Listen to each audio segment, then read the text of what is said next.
Well, good evening. I'm Danielle Smith, columnist for Postmedia. You can read my work in the Calgary Herald and the Edmonton Journal, and I am delighted to be moderating this debate discussion this evening. It will be very, very civilized, as debates should be. We've got two excellent guests to talk about a pretty important issue. We're on the cusp of an election, and we are talking about Canada at a crossroads. This is going to be a presentation of both the National Post and Postmedia. If you want to see the debate afterwards, if you join us a little bit late and you miss any of the action, you will be able to tune in afterwards to the National Post to be able to watch the full debate. Let me tell you who our two commentators are this evening. They know each other quite well. I almost feel like I will not have a very difficult job at all in moderating this debate. I almost have to just say press go, and they'll be able to go and talk about a whole range of issues. I'll tell you what the debate question is, but my first guest who will start us off is Tasha Kheiriddin. She is a National Post political columnist for Postmedia, and she is a principal with Navigator Limited. And we also have John Moore. He is a host of More in the Morning on Canada's #1 talk radio station, NewsTalk 1010, and formerly a National Post columnist for 15 years. We are going to be talking about the size and role of government tonight. Our resolution, which I will get to in just a minute, will be debated on the pro side and the con side. To understand the debate structure, we'll give each of our panelists 2 minutes to make an uninterrupted opening statement, followed by 2 minutes of uninterrupted rebuttal. Then we will have a moderated discussion. Many of the questions that I will pose to our two panelists have come in already from you. Just keep that in mind for when this happens again, that you can always get your question in the queue. And we will proceed then with the discussion as well as then closing remarks. But let's begin with the discussion on Canada at the crossroads with the resolution, be it resolved, when it comes to Canada's government, bigger is not better. Speaking in favor of this motion that bigger is not better, first off, is Tasha Kheiriddin. Tasha, you've got 2 minutes. Thank you, Danielle, and it's a pleasure to be here. This resolution to me is quite obvious. I support it, and we're not talking here of the size of government, the number of politicians in the House of Commons, though fewer of them might be a good thing too. We are talking about the stuff that kept Thomas Hobbes up late at night, the Leviathan, the growth of the size of the state, and the fact that it keeps reaching into our pocketbooks and our lives. Why does this matter? Quite simply because pocketbooks shape lives. Choices that we have or do not have to impact our families, our communities, and ourselves are dictated by this. So I believe that fiscal responsibility is one of the first duties of government. It's not to make Per Poliver happy that I say this, but because it is a sign of respect for the choices and also the soundest economic policy to follow. But I feel rather alone in these views in the last 18 months. As we know, Canada's debt has ballooned from about $600 billion to well over $1 trillion. And even the ostensibly fiscal conservatives, progressive, I would say, that they're not. The Conservative Party has said they won't even balance the books for another 10 years. So we're looking down a long barrel here. So now in this case of a pandemic, it is true.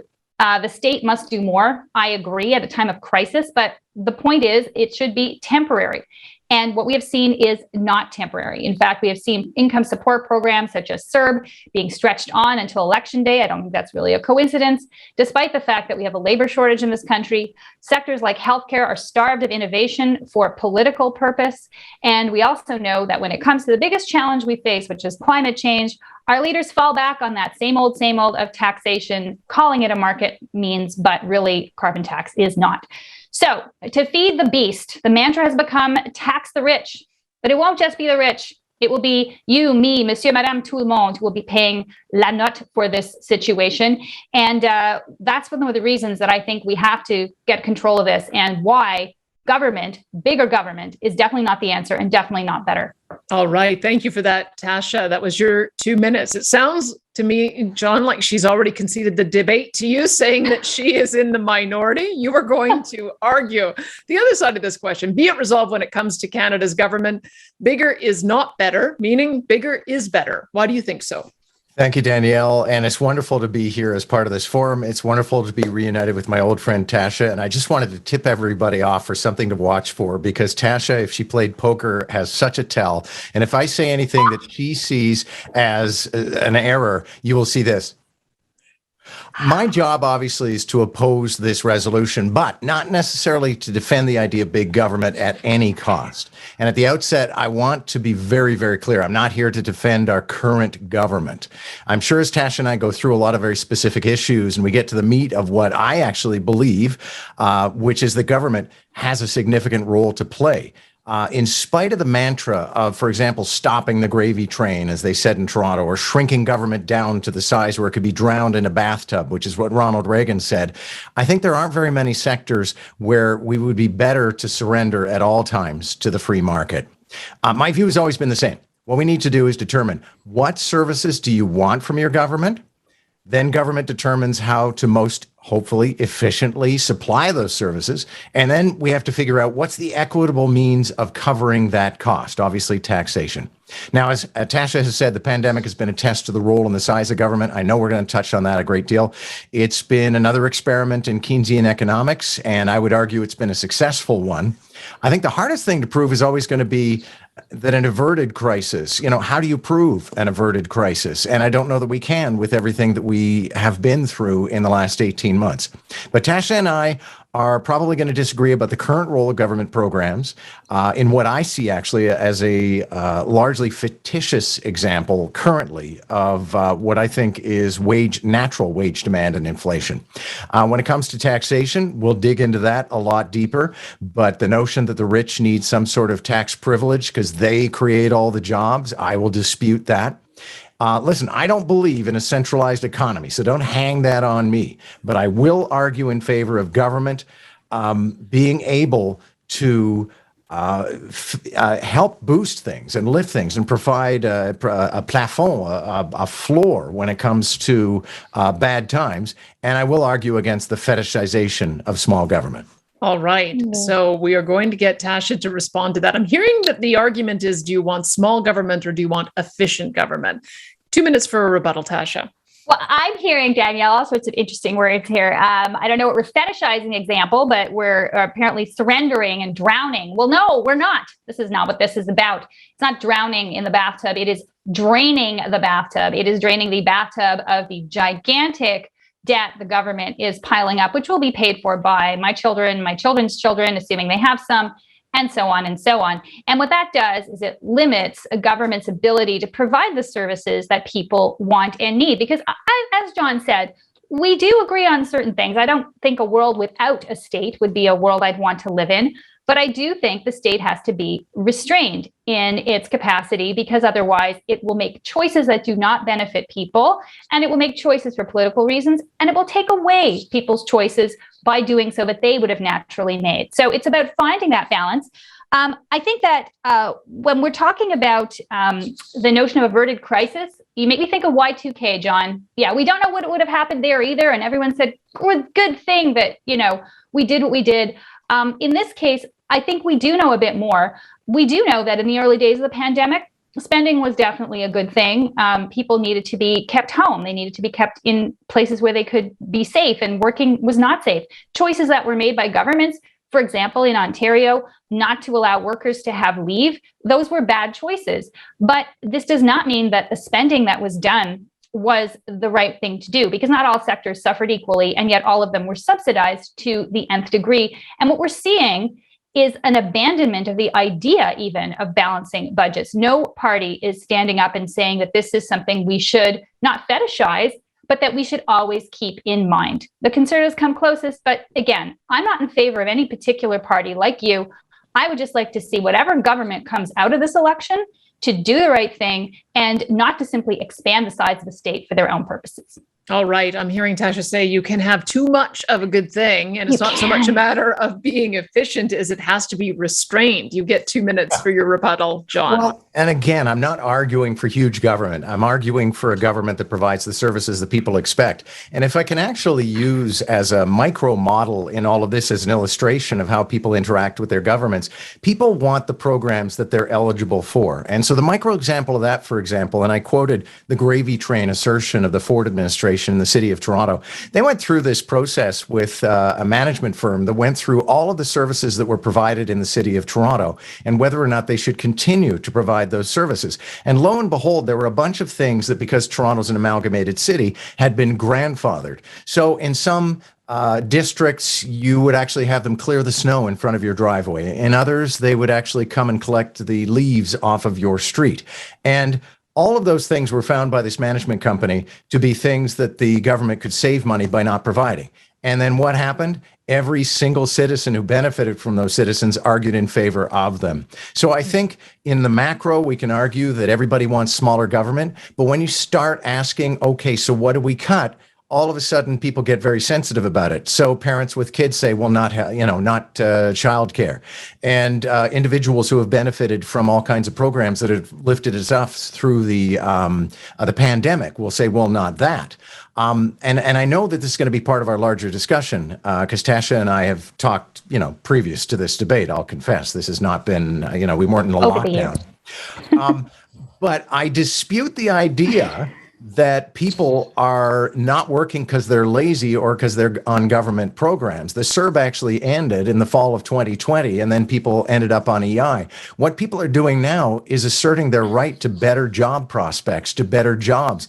And I actually find it ironic that the people who always thought that the minimum wage was a distortion of market value for labor are now complaining that we're in a market where you have to bribe people to work for you. And that's just the way it is. That is Milton Friedman.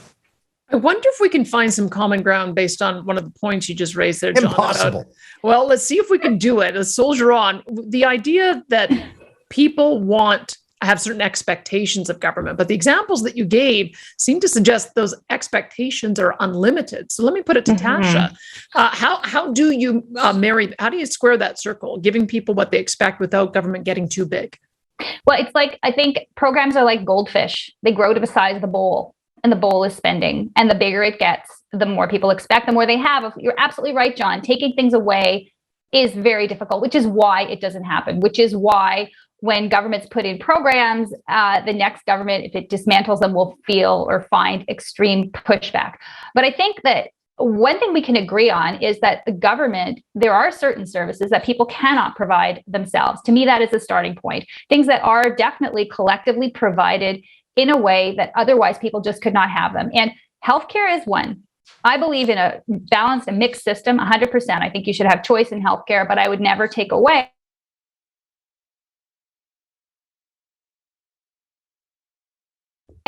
the basic healthcare that is there, because not even the 5%, they cannot afford cancer treatment. We see, what happens in the United States when there is no floor and people fall below it. So there has to be a floor. But at the same time, there are other things that, you mentioned the things of the leaves, the garbage, that can be provided either less or more efficiently, in some cases by the private sector. We know Toronto did that. They outsourced their garbage. Why? Because it was being provided at union wages of, $20+ an hour or whatever it was at the time. A decade ago, I remember this whole conversation. There are ways of providing services that are more efficient. And so, like I said, the goldfish will grow to the size of the bowl, and you have to restrain the bowl, or else you end up with a really overfed and perhaps bloated or dead goldfish. So I'm hearing Tasha say that there should be a floor, but there should also be a ceiling. Do you think there should be a ceiling, John? Oh, absolutely. And this is where probably people will complain that Tasha and I aren't having the sword fight that they might expect, because I'm not, as I said in my opening remarks, arguing in favor of unlimited government. I'm just saying that I see it as very unlikely that we can shrink government significantly. And when we look at it where it is right now, where healthcare spending, for example, is about 55% of the gross budget, it gets pretty hard. And as Tasha was getting into some of the aspects of the city of Toronto, and I don't want to get too deep. I know people across Canada are like, what do I care about the city of Toronto? But we're using it as a micro model of government. Well, as a matter of fact, Toronto is half and half public sector, private sector garbage collection, which is a great mixed system because you can pit the two against each other.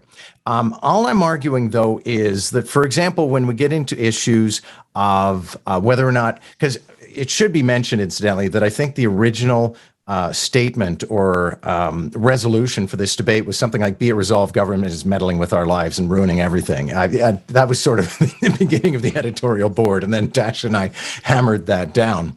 I just believe the government has a role to play, that there are forcing factors, and we can get into things like a carbon tax, where the government can distort the market to a certain degree in order to encourage behaviors that in the long term are more beneficial to the country. And I know that is for a purist like Tasha, that is flying up the nose. But I will always argue that government has the ability to tinker with the market in order to make adjustments and encourage a more balanced behavior. No, Tasha, I hear John keep trying to poke away at you to get you to respond to the ways in which people should have to pay. And so we've mentioned GST, and we've mentioned the rich paying, and we've mentioned carbon taxes. And I guess this is a big question. How do you see it? If we're going to have a certain size of government, who should pay? Well, this is ultimately where it goes, because the more you spend, the more you have to get the money from somewhere, and you cannot keep borrowing it infinitely. So what do? You have to tax. And we know that this election in particular has been a lot about the conversation, tax the rich. Now, I know that AOC had this embossed on her dress just yesterday at the Met Gala. Very, very funny. Ha, ha, ha. People sort of make light of the whole idea and say, well, obviously the rich should be taxed. But I want to give you some numbers just to give you a sense of perspective of who pays what in this country as a starting point. The top 1% of earners earn 10% of all income in Canada. They pay 21.3% of all the taxes. The bottom half, that's the bottom 50% of all Canadians, pay 5% of the taxes while receiving 18% of the income. So yes, they're receiving a lot less of the income. They're also paying a lot less of the taxes. Proportionally, rich people actually pay more. This is not a popular thing to say. And I'm not saying, oh, wow, let the rich off the hook for everything, i.e. offshore all your money, and this kind of, people criticize that. But there are legitimate ways to structure your taxes too that are available to people for one specific reason. It encourages them to invest. It encourages them to spend money. It encourages them to keep their money also in the country. Because one of the realizations people come to in the rest of the world, especially in Europe, where they had wealth taxes for a very long time, was that it didn't work. They all got rid of them. Why? Because people disinvested in the country. And this is what would happen here. If you have a wealth tax, such as suggested by the NDP, of 1% of all of over people with over $10 million in assets, first of all, it's really regressive because you're not taxing income, you're taxing capital, you're taxing what they have. But second, people are going to take their money out of the market, which is going to affect everybody who has shares as pension funds. And we're not talking rich people here. They're going to put their money into other assets like art, antiques, things that aren't taxed, things that won't be subject to this valuation. So you're going to end up with a situation where the government's going to get less. So at the end of the day, trying to soak the rich is a bad idea. Let's get you to respond to that, John, because I think that's part of the problem, is that people want someone other than them to pay. And it's very easy to point at the rich and say, make that group pay. Do you want to defend the wealth tax?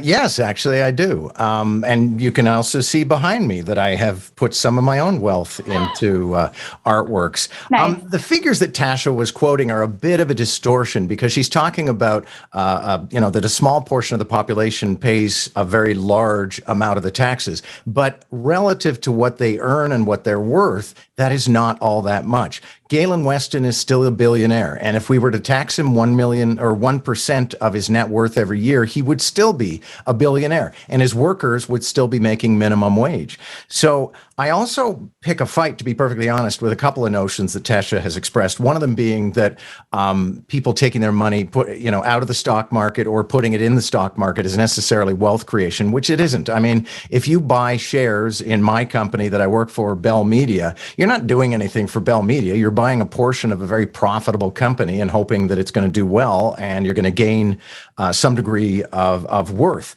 And Then there is the question of whether or not people are going to move their money away if you tax them. And the fact of the matter is people live in Canada and work in Canada because it's a great country that has healthcare, that is the place they love to live, that has some new tennis stars, that has law and order if you live in one of our major cities for the most part, that offers good education systems and a good healthcare system. It's where you want to raise your kids.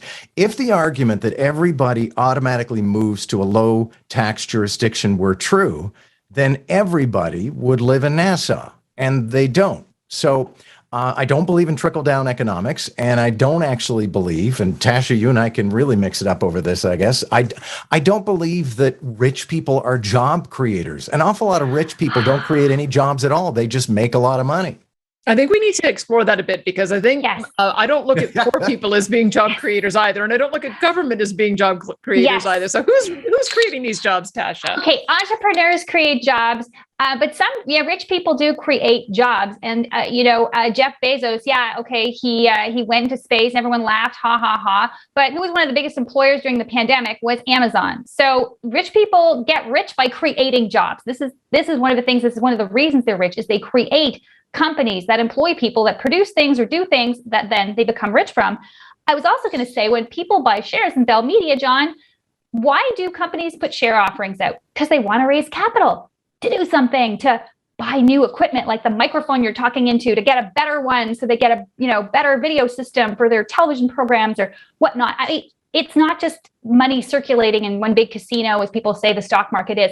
It's not true. It also, like I said, impacts the smaller investor, people who are looking to income security from their pensions, teachers' pension fund, others that invest in companies. Investment is just as it say. Government always says it invests when it spends money. This makes me completely crazy. It's like, oh, we built a bridge. It's an investment. No, actually. It looks, I know that we had a bit of a pause in Tasha's. It's a depreciable asset because it's going to be in my video.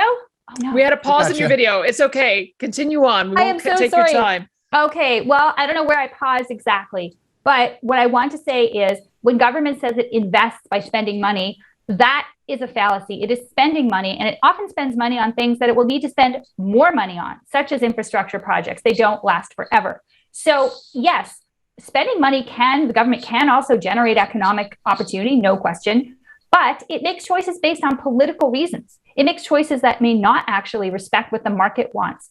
And this is one of the things too. If you want to cut somewhere, cut subsidies to business, cut the amount of money, the corporate welfare that goes out to companies that then lay off their workers. Bombardier, anyone? Hello, we're calling you.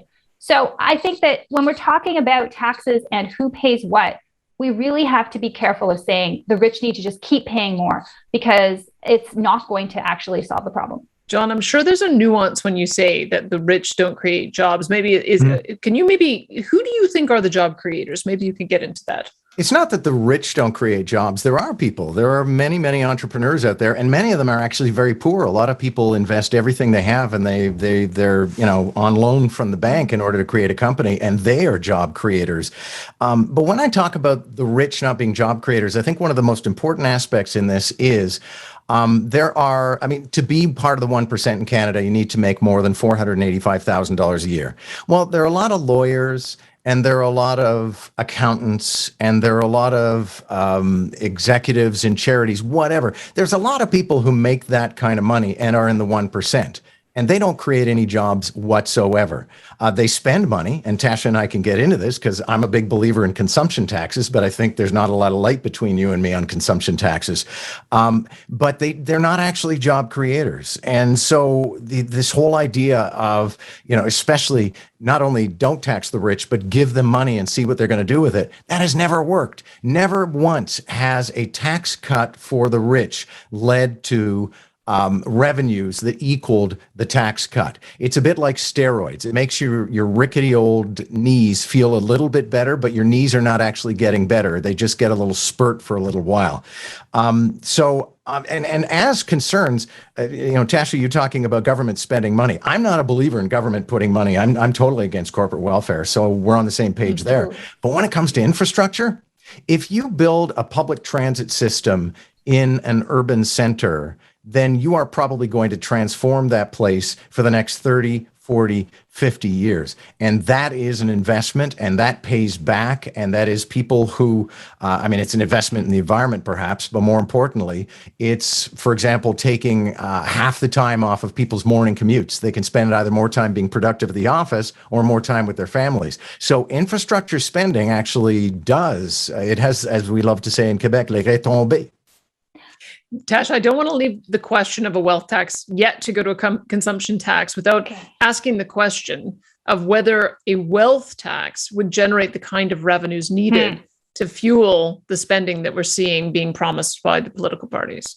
Short answer is no. The Parliamentary Budget Office actually did measure this. They looked at what would happen if you had a wealth tax of 1% over everyone who had $20 million in assets. And they said it would have generated $5.6 billion in 2021. And so, what is that? Is a drop in the bucket when you have $100 billion deficit? Come on. That is not going to, again, solve the problem. There are too few rich people to tax. This is the other thing. People think that just, Jagmeet Singh thinks there's like unlimited rich people out there that will just be taxable. And to your point, John, you say, well, they'll still be rich, but what's going to be next? It's 1%. Then it'll be, that's not enough. So 2, so 3, so 4. Where does it stop to? It is the whole concept to me, it's a slippery slope saying we just have to keep taxing them more and things will be okay. I don't agree with that. And I think your point about consumption taxes, I will agree with you on this one. I think that the tax mix should be changed. I think we should rely less on income taxes, definitely not on a wealth tax, and increase consumption taxes. Every economist will tell you the same thing. You will actually, and then you have to, of course, rebate for the lower income or poor, because otherwise, which is what we currently do, otherwise it is a regressive tax. But otherwise, a consumption tax hits the rich more. They make choices to buy expensive items. They will pay more tax because it is a consumption-based system. So there are ways that government can raise money, but again, I still say that it should be with the view to the least possible. Efficiency should be one of the key drivers, as opposed to simply saying, let's come up with a new program and we'll just get some taxes to pay for it. Okay, so you're in agreement on consumption taxes, but John, make the case why it is that this again would develop enough sufficient revenue to pay for all of the aspirations of government. Because are there really that many rich people wanting to buy yachts and luxury cars that would generate the kind of revenue we're talking about? Probably not. And I think one of the things we have to admit, and I guess if I can use a cliche, the elephant in the room is the amount of money and the deficit we rang up during the current period that we're in. And we can argue as to whether or not that had efficacy, because I actually think that it did. And interest rates are low, and I think they're going to remain low. But a consumption tax at the very least, it's a very conservative tax. It's very funny. I, as sort of tonight's nominated whiny liberal, am the guy who's arguing in favor of a lot of very conservative ideas, like a carbon tax, like a consumption tax. But let it never be forgotten, it was introduced at some political cost by Brian Mulroney, and at 7%, actually, it was probably too low. It probably should have been brought in at 9 or 10%. And then Stephen Harper was elected, and as a sop, he lowered it to 5. And then the Conservatives went on in their 10 budgets to only balance 8 times. And you can argue that they had the recession to deal with, but still, they probably would have been able to balance the budget sooner and better if they had left the consumption tax at 7%. And my fearless prediction is this, and like I said, I'm not carrying water for anybody. I'm not endorsing any party. I'm not endorsing any platform. I'm for good policy. My fearless prediction is, they're not talking about it now, but the Liberals will raise the GST if they get a majority government. So John keeps mentioning carbon tax. The way it was implemented, though, is that all of it gets rebated back to citizens. So it's not really a source of revenue. Did the government make the wrong decision on that, Tasha? Well, I think this goes to the whole fallacy of carbon taxes, because the idea of carbon taxes is the idea of a tax is, and to John's point, is you're going to affect behavior. So the idea of the carbon tax is you will be penalized if you use carbon-based fuels, and you will pay more taxes, which will incentivize you then not to. But if you rebate it to people, then where is the incentive? And we have seen that, in terms of emissions, I don't believe the effect in British Columbia, for example, which has had a rebated carbon tax system for a while, has been that great. And the idea also that this is a market mechanism makes me laugh, because any tax or any price that is set by fiat, by the government, of so many dollars a ton, $50 a ton, I think, is the ceiling the Conservatives want to put on it. I know the Liberals is much higher. Well, it's not a market mechanism. You're artificially putting a price on something. It's like saying bread's going to cost $2 a loaf and that's it. Well, it has something to do with the actual relationship of the cost of the input cost or the output cost. You are estimating. It's your best guess. Market mechanisms is where, in fact, there would be a cheaper fuel source that people would choose to buy because it is cheaper. That's how the market works. It rewards things that are more efficient and less expensive. So yes, if the price of solar and the price of wind and the actual non-subsidized price of these energy sources came down, then you would see people make that choice. Apart from this, though, I think other ways of dealing with carbon emissions are not through taxes, but through technology. And there are, the Conservatives have mentioned the carbon capture idea and solution and possibilities of investigating ways of rewarding that kind of behavior, companies that invest in those technologies. That makes sense.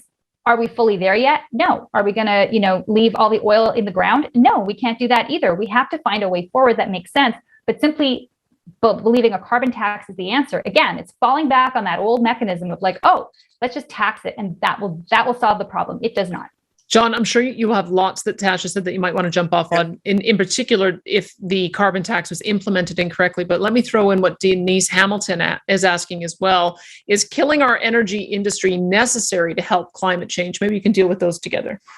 Wow, that's a toughie. I mean, one of the problems is that our energy industry, and in particular, if we want to talk about Alberta, and I've written some very unpopular columns about this in the National Post, it's going out of style. I mean, oil and carbon are going out of style, and the oil sands are going out of style because they cost even more. And for a very long time, we've been at a very low price point for oil where the oil sands have not been profitable. And I could certainly turn back to my home province when people say, well, what are you going to say to the people who work in the industry? Well, what did we say to the people who worked in the town of asbestos in Quebec that made a product that was killing people? We eventually said, we've got to stop selling this and we're going to find something else for those people to do. But one of the things that always fascinates me when we talk about the carbon tax is, again, I'll reemphasize the fact it was originally cooked up by Conservatives because it kills me to listen to people argue against the idea that raising the price of something doesn't make a difference. Of course it makes a difference. It makes it less popular.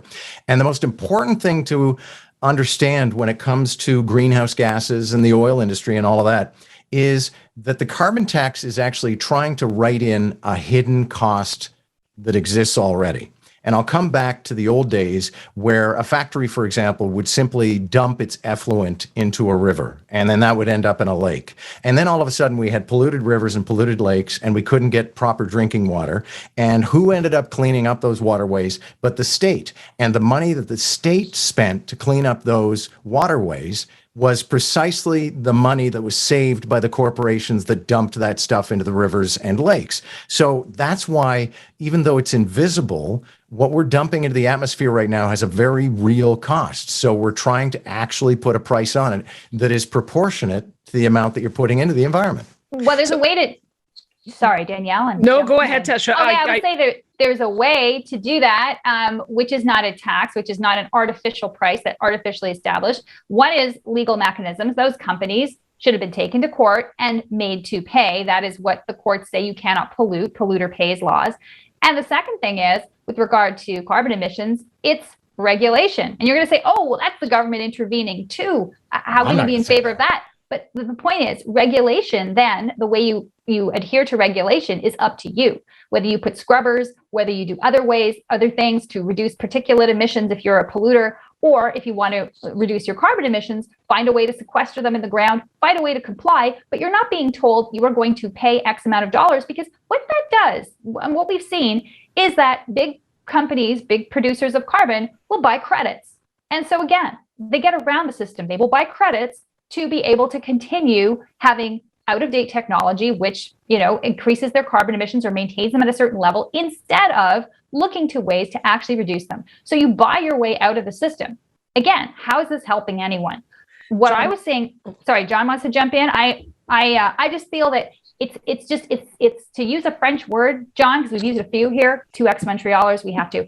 Désuet, it is dépassé, it is yesterday's views. we have to find more innovative solutions. So, John, I guess just to the question of how you pay for things, the energy sector, including rising prices for oil and gas, could be one of the solutions to help pay for the big government you're advocating for. And so does it make sense to phase that out prematurely? Let me put that to you. I'm sorry, I don't understand. You were talking about phasing out the energy sector. You said it's yesterday's industry. Yeah. I mean, this makes me the enemy number one, I'm sure, in Alberta. But yes, we need to find a way to understand that the future is not carbon, and that the faster, the better. And Tasha is absolutely right that the private sector is finding a lot of these solutions anyway. I mean, when I went shopping for a car, there was this incredible offering of electric cars. And so some companies like Volvo are not even going to introduce carbon-powered, gasoline-powered cars after 2030. So the private sector is stepping up. Part of that is because of public demand. Part of that is probably due to a certain unctuous public servitude.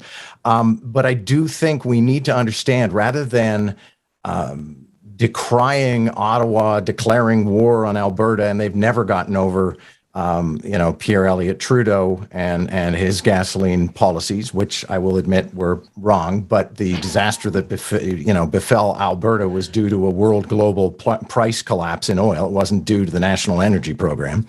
But instead of Alberta being the all-time victim, Alberta has to say, what's our future? What can we do? How do we transition? How do we support workers? Because this ain't going to last. And, one last quick point. Alberta can trumpet its oil all it wants, but I mean, was it Harvard this week that said it was getting out of all oil investments? The European community will not buy Alberta oil anymore. So, Alberta is sort of going to have to adapt to a future that's already being shaped on its behalf. I can confirm that Alberta has not forgiven Pierre Elliott Trudeau for the National Energy Program, but I'm not debating you tonight, John. So let me put a question over to Tasha. In your opinion, will a Canadian government ever post a budget surplus in the next 20 years? If we're talking about ways in which we're reducing the revenue streams, how do we get to a budget balance? Well, that to say, as John's point, is the baby elephant in the room, because the deficit has to be slayed before you can even tackle the debt. You're absolutely right. So how do you do that? Well, it's very simple. You have to either take in more than you spend, which implies growing the economy, which, that's what I think, both Trudeau and I think O'Toole also, all of them have said this idea that growth is going to be quite large. In fact, I think the Conservatives have a pretty rosy prediction of the percentage of growth that we're going to see, and that is going to, in and of itself, generate the tax revenue and the economic activity. But you can't simply rely on that. The government has to also restrain its own spending, which means it has to look at the programs that it delivers. It has to stop introducing new programs when it cannot pay for the old ones, and it has to look for ways to make the existing ones more efficient. And healthcare is a perfect example of that. We know healthcare eats up about 50%, in some cases a little more, of the envelopes, and this is mostly provincial spending, but still the federal government is talking about increasing transfers, so that's also part of where the federal conversation is at. It eats this money in a system where there is no accountability, and generally speaking, the money does not follow the patient. Patients are liabilities when they walk into the hospital. Most hospitals, I think in Ontario, have block funding. This is not helpful. We need to find a way to reduce the pressure on the public system, and that implies allowing private, for-profit, yes, healthcare to be available to people. It doesn't mean taking away what is, but it means saying, okay, if we can also provide this in a way that will generate revenue too and grow a sector of the economy, then why are we so dead set against it? Well, I'll tell you why. Because we live next to the other big elephant, the biggest elephant in the room, the United States. And everyone looks to the south and says, oh my goodness, we can't be like them. And the truth is we don't want to be like them, but we could be like Sweden or Switzerland or France or Germany or even the UK, where the NHS has actually done a pretty decent job dealing with the situation that, everyone's been in COVID. But the point is that everyone's been dumping on what they call two-tier healthcare. It is not two-tier. It is simply two-track. It is a way of saying people can choose the lane they want to be in. And a lot of middle-class people through insurance could choose a private lane when they feel it is an option for them. Not all the time, but when they do. And it is wrong to deny them that choice. Let me ask John if he agrees. Is that a way to get efficiency in healthcare to allow for a dual track, private and for-profit, to participate? Well, I'm not all that hard-assed when it comes to this issue because I'm not a purist when it comes to healthcare. All I always say is we need a baseline of care that is available to all. And then if you want something better, then bring it on. But if better is the difference between living and dying, then I'm not in. If it's the difference between sharing a room with 3 people or 2 people or being alone, then that's fine. If you can go and get a scan, but that doesn't mean that somebody else waits a month for their scan, then bring it on. To come back to your question, though, Danielle, about whether or not the government's ever going to balance the budget, I don't know. And to a certain degree, Tasha and I were on the same page. I somewhat despair. I'm not arguing here in favor of government being bloated forever. I certainly would argue in favor of the programs that we adopted during the pandemic. And I would argue in favor of the role that government has to play in moderating an economy. I don't believe in perpetual debt and deficit.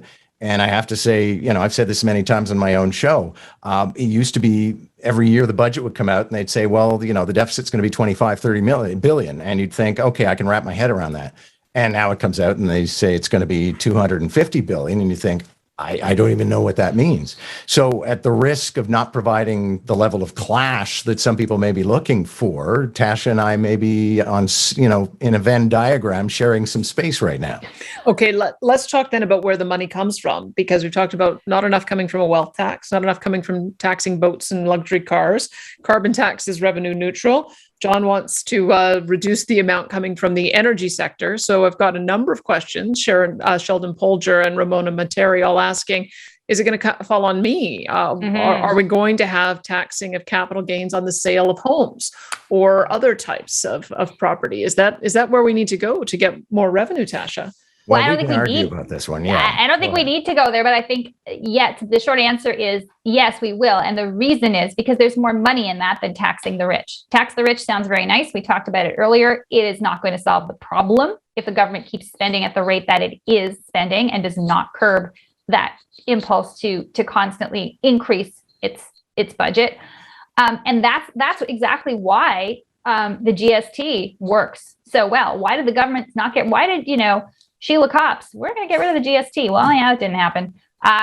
Famous last words, because wow, the GST is actually really good for raising revenue. Why? Because it hits everybody and everybody spends money. And when you look at lots of smaller pocketbooks, it's easier to pick those than a few big ones. So you'll end up in a situation where, yes, your primary residence has been, both the NDP and the Liberals had that at their convention. It's been talked about.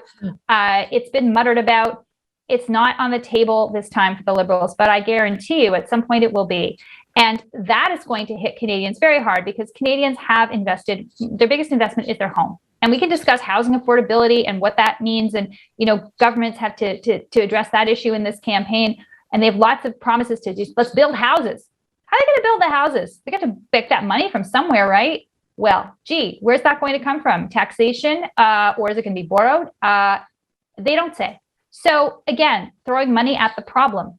Why not say private sector? You want to build more houses? Fine. The demand for housing, do they address that issue? No.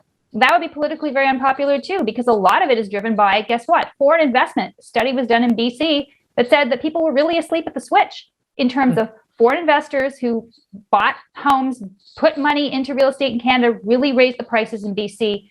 It is an actual documented thing. And we don't talk about that. We also don't talk about the pressure immigration puts on housing, because we need immigrants in this country. We want people to come here and work. We're not having enough children to replace the population and pay for all the social programs down the road. These people have to live somewhere. So guess what? They go to places like Toronto or GTA and they need housing, and not enough housing is being built. So there's a housing shortage. And here we are. John, do you want to take a stab at defending the potential for a capital gains tax on the sale of homes? Okay. No, absolutely not. A portion of my wealth is actually based on a house that I bought in a burgeoning market and then sold at a great profit. And I think that is one of the all-time investment credits that our government has provided. But I also when people say, well, they're lying, and you can play this back for me if it turns out they are lying. But I honestly think, I remember when Brian Mulroney wanted to readjust old age pensions and all the raging grannies went to Parliament Hill and just brought him to his knees. I do not think Canadians would ever settle for the withdrawal of this particular credit. Too much of the economy hinges on it. Too much of personal savings hinges on it. Too much of people buying their house and then raising a family in it and then selling it in order to have a retirement is invested in this principle. And I just don't see it changing. As for what Tasha was just arguing, I'm not absolutely sure what you were saying, Tasha, and maybe we can go back and forth on this.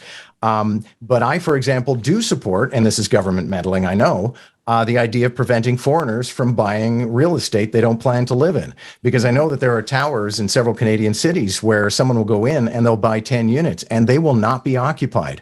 And housing is not like buying shares in the stock market. Somebody should be able to live in that property. And if you're just buying it because, as we saw in, I wish I could remember the Toronto, there's a Toronto municipality which had a 30% year-to-year increase in the price of real estate. I mean, if I offered you guys a 2.5% bond, you'd probably say, give it to me. But if I tell you 30% year-to-year on a piece of real estate, that's nuts. And so that distorts the market to such a point where people can't live in it. Are you going to dispute that, Tasha? Because I know Aaron O'Toole took a position as well of a 2-year ban on purchase of property if you're not going to live in it. Do you want to try to defend that, or? Well, yeah, this is where this is the question of government interference can take many forms. Of course, we're talking primarily about the fiscal piece and about financial interference. But sure, you could say, oh, well, now you're saying it's okay for government to put in rules like this to prevent people from legitimately purchasing property. Well, I say, yes, actually, I would far prefer the government to do that than to say, oh, we're going to just allow people to, keep buying these homes and we're going to build 1 million houses. I think that, the combination of the two, well, I personally don't think you should be building the housing or financing the building of, every party's outbid each other. It's like 500,000 homes and 1 million homes and 1.4 million homes. It's crazy. But the point is, there are things government can do that don't involve outlays of cash. And that's one of them. And I think that is something that should be looked at. I think that, we have seen distortions in the market. It has been measured. So it's not rocket science on that one. But if I can say, I'm not sure where you see all of this government home building aside from building. They've said they'll build houses, John. I think building affordable housing is one thing. Oh, but how affordable is it? This is the thing. It's really interesting. In fact, I was just reading today about a project in, I think it was New Brunswick. Moncton, New Brunswick, where government is lending a pile of money to something called Birch Meadows, a housing community where the average rent is going to be, it's supposed to be deeply affordable, $1,500 a month for an apartment. Ironically, the median rent in the town is $800 a month. So the affordability notion is a relative thing too. I'm living in Cabbagetown in Toronto. Right next to me is Regent Park, which is a very, lower income area. And it's now full of mixed zoning housing, yes, and so-called affordable housing, townhouses that are $1.3 million. That's not affordable. Some of the rents there aren't affordable. This has all been subsidized. That's part of the mixed matrix, though. I mean, I think but my point is affordability, right? What is affordable? The minute you get into the housing business, you are basically you're having almost an ownership stake or development stake in this. That is not the role of government. Government is to get out of the way to allow the private sector to build. We came very close to agreement, having both of you agree that there should be some limit on foreign ownership. So, John, why don't I get you to respond? Do you agree with Tasha as well that government's billing of building affordable housing isn't always affordable and maybe they should stay out of it? Well, this is more, for me anyway, a municipal affair. And when Tasha talks about the neighborhood she's talking about, the whole idea there is that, and without going all Jane Jacobs on everybody, but the notion is you don't just take all the poor people and put them in the same place. You create a mixed neighborhood where somebody, will live in a $1.5 million townhouse and be a lawyer and drive an Audi, but they will live next door to a nurse and a single mom who's raising 2 kids, and they will be in a smaller unit. But the idea is that sort of mix and match and overlap and social chemistry is actually a lot more beneficial. So and again, this is municipal affairs. So, I know we're more concentrating on federal affairs, but I believe in that stuff. But the feds want to meddle in it. And the point is, those houses, you're absolutely right. The idea was that they would be lower income. Well, they've gone up so much in value they're beyond the reach of most of those people that you're talking Tasha, I'd like you to expand on this because we're talking about affordability, and Steve Jelly is asking the question, why is inflation never brought up? So let's expand this out. We've just brought inflation up. Tell us why inflation is never brought up. Well, inflation hasn't been a problem for, 20 years. It's kind of crazy. I think back to the days when you had double-digit inflation. You had stagflation in the 70s. This is how old I am. I was a child, but I remember hearing about it, and I've read about it since, where you had the spiral of high unemployment and high inflation at the same time, because before the thesis was you had to choose one or the other in the economy. And then you had both. And that was terrible. And for the past couple of decades, we've seen extremely low interest rates and extremely low inflation rates. And the Bank of Canada's had a target of about 2% roughly for inflation. And it's pretty much maintained that. So people are used to 2%. They don't think about inflation as a problem because it hasn't been one. And all of a sudden, the last year, we just got the numbers today, 4.1% year over year increase. Some of the things that have gone up, like meat, like 6.8%, things that touch people directly. Some of this is related to market conditions and supply chain, and I get it. But it's also related to government spending. Government's pumping a lot of money into the economy, a lot of benefits, by the way, that people didn't spend to live on. They put them away and then they spent them on stuff like, I'm going to renovate my house and I'm going to buy lumber to do it. And oh, gee, not only is there a supply chain problem, but now everyone's demanding lumber. The price of lumber has gone up, like it's like doubled, in some cases even more. So you're seeing crazy price spikes because the government decided in its wisdom to give money to people that maybe some of them shouldn't have received or didn't need. And that's, again, the choice the government makes when it has money to do things with or borrows it. It doesn't always make the right choices. And John, I guess that's the question. Pierre Poilievre, who Tasha mentioned earlier, is worried about inflation, or is it a price spike? Is it temporary, or is it something that's going to be an ongoing problem? I look at this as sectoral because, for example, we talk about lumber. Lumber in June spiked at $12.95 for a plank. It's now $3.65, which is entirely in line with where it was. I think Pierre Poilievre has been pressing the panic button for the last little while and also kind of juicing the figures. Because if you compare a negative quarter from a year ago to a positive quarter now, you're going to get an inflation rate. And I also think people are a little too hung up on the Chicago school. The Chicago school always said if the government prints money, there is automatic inflation. And they had the Weimar Republic to fall back on. But the fact of the matter is we had quantitative easing in 2007, 2008, 2009, and we never got that inflation. And the last point would be, and Tasha, I'm enjoying this. I'm not using up my whole 2 minutes because I just like going back. I just like hear you say Weimar Republic. Like, this is like, I feel like I'm at school. It's great. It's time to do cabaret.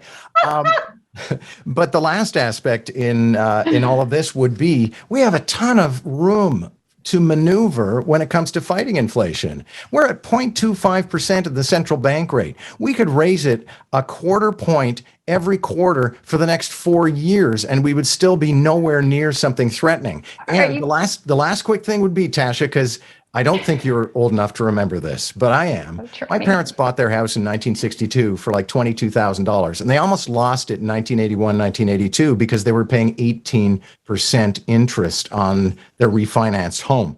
That is never going to happen again. I just, you know what, the idea of interest rates over 4%, I think, are unimaginable. Never say never. Never say never. And I simply say that because when you're talking about, government printing money, government's borrowing money, and the U.S. right now, Biden is running into huge opposition for exactly that fact because the stimulus package. Republicans. Not just Republicans, economists saying if he does this, if his stimulus package passes the way it is, inflation is going to get even worse. So we can have a long discussion about inflation, but the short answer is that I think this is hopefully a short-lived phenomenon, but I have my doubts because I don't think the taps are being turned off. All right. You liked him talking about Weimar Republic. I liked him talking about Milton Friedman's K% growth rule. Let me just finish off with one final question from This is what happens when you put economists in a room together. Inspired by Milton Friedman is there's a lot of people asking about a universal basic income. Now, I don't know that we've developed all of the revenue streams we need to pay for all the promises, but people are enamored with the idea of a universal basic income. Can we afford it, Tasha? No. And honestly, the idea of a universal basic income, yes, there have been experiments done, and I'm sure John will cite, there have been some that say, it's things that we've been done in Ontario. People use the money for good things, and they were healthier, and they did other stuff with the money. And I think that it goes to the idea that some people will benefit. Sure, if you give the money, they will use it for something that will be positive and encourage them in the long term to turn themselves around economically. But the reality is, we've been living a basic income experiment in this country for the past 18 months. And I could tell you that in certain parts of the country, that basic income, the CERB, when the full amount of CERB, $2,000 a month, was equivalent to the actual average annual income. In North Kawartha, an area I'm quite familiar with now, because I have property there, and it is a place where you cannot find people to do work. Why? Every small business owner there I've talked to will say the same thing, because people can choose not to work. And they have chosen, in many cases, not to work more than a couple days here or there because, that way they can continue collecting CERB or benefits. And I'm not saying people are lazy. I'm not saying that. I'm saying people make economic choices that make sense to them. And if you're going to pay people the average wage in an area, then they're going to take it in some cases and not work. Now, that $25,000 in Toronto won't even pay your rent. This is the point, though. If you make a blanket policy, you apply it across the country without thinking of the local and regional repercussions and what makes sense where, a guaranteed annual income is not going to make any sense, because you are going to encourage some people not to take opportunities that might otherwise be there. That would have been safe to do, by the way, in the pandemic. We're not talking about indoor work. We're talking about outside, construction, roof repair, whatever. The point is, the minute you start just throwing money at the problem again, the goldfish grows to the size of the bowl, and you're going to end up with a lot of overfed goldfish. So, John, you already mentioned you were doubtful that it affects work effort, and you can maybe explain a little bit about why that is. But maybe you can tell us, do you think we can afford a universal basic income? I'd say I'd like to find out if it works. I'm a best practices guy. I always have been. And in the province of Ontario, when Doug Ford came to power 3.5 years ago, we were actually running an experiment on the universal program, and he canceled it abruptly. And then the initial reports came back, and there was some evidence that maybe it had worked. There were people, for example, who agreed to go into the workforce for less money than they were making off of that income program.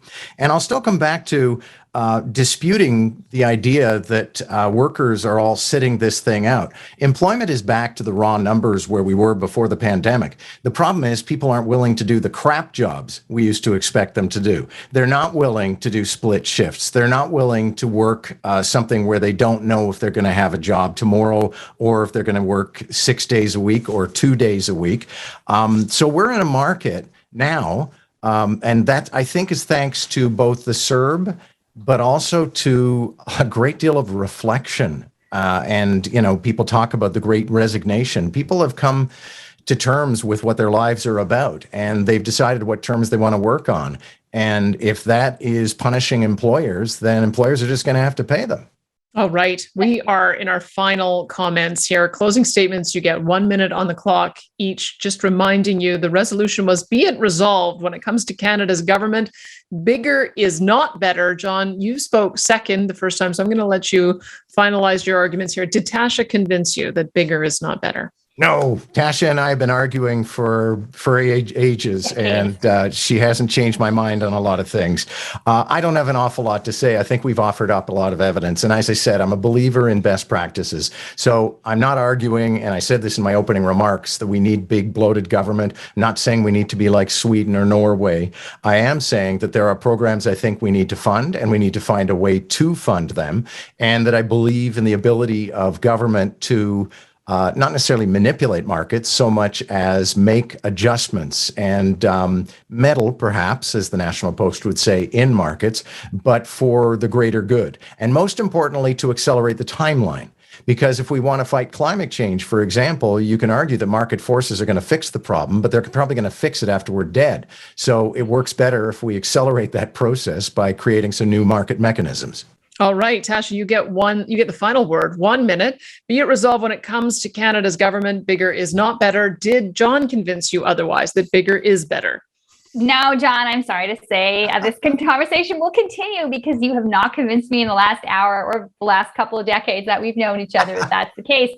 And the simple reason that I don't feel that giving government the unlimited power or the bigger power to spend money is going to produce a better outcome. I do believe that leaving choices with families, with individuals, as much as possible to make those decisions, and the market in terms of investment, in terms of money for companies, I think that leaving it to them prima facie is a better idea. Do we need regulation on certain things? Yes. Do we need a legal system that protects us? Yes. Do we need the government to do some very basic things that we cannot do individually, that we have to do collectively? Yes.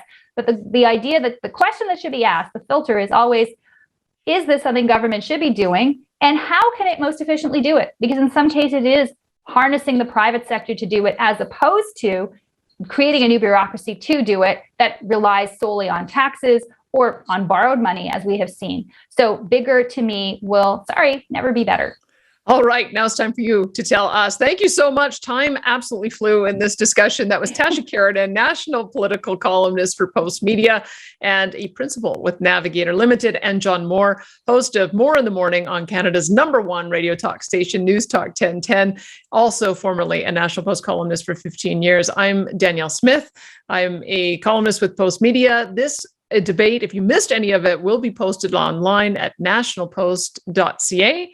Or nationalpost.com, pardon me. And I look forward to doing this again. This has been Canada at the Crossroads, a presentation of National Post and Postmedia. Thanks so much for tuning in tonight.